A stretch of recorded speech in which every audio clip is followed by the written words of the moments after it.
Alléluia. Praise God. Le thème de mon message pour vous, c'est l'absence de la crainte de Dieu. La crainte de Dieu est le respect qu'a l'homme pour Dieu, pour ses commandements. Donc celui qui respecte Dieu, celui qui respecte les commandements de l'Éternel, doit avoir en lui sa crainte.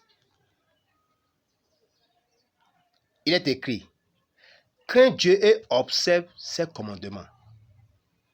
C'est là ce que doit tout homme sur cette terre. Nous devons observer les commandements de l'Éternel. Nous devons craindre Dieu. La crainte de Dieu est différente de la peur du jugement. La Bible l'a définit ainsi.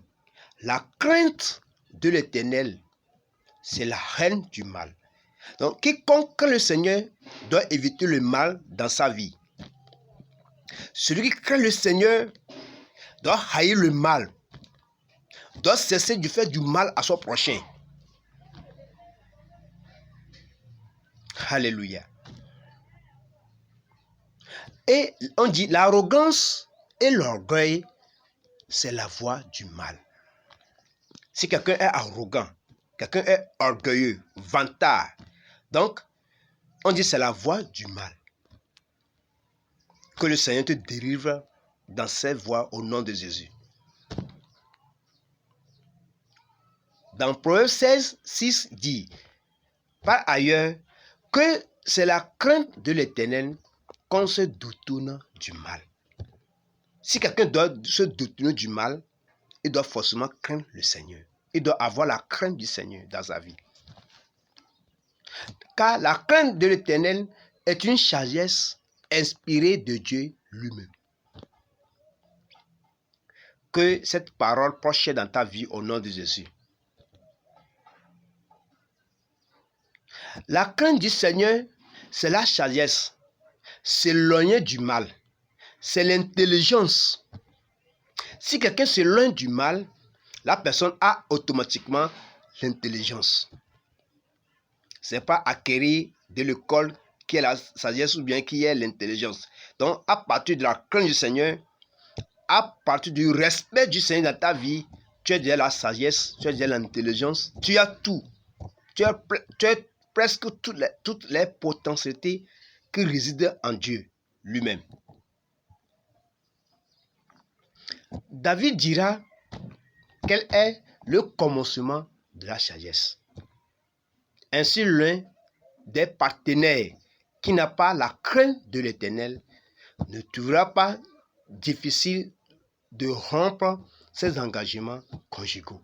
Alléluia. Voici un autre point. La vie du couple. Tu ne crains pas le Seigneur. L'homme qui craint le Seigneur, la femme qui a la crainte du Seigneur, ne peut pas rêver un jour le divorce au sein d'une couple.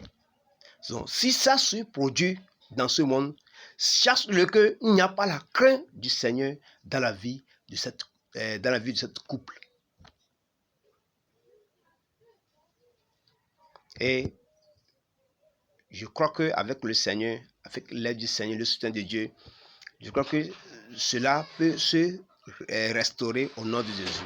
Toi qui m'attends, tu es en train de penser de divorcer, tu es en train de penser de quitter ton foyer. Ma soeur, mon ami, reviens en arrière.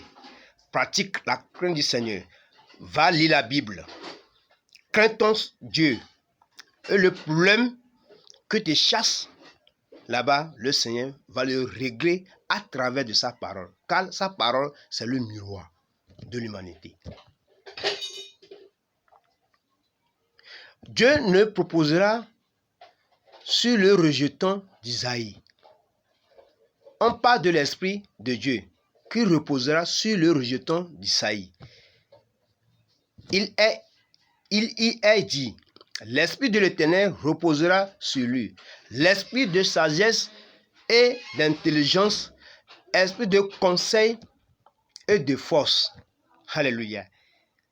Je prie à Dieu que tu rentres dans ces possessions au nom de Jésus. Sois béni et sois restauré.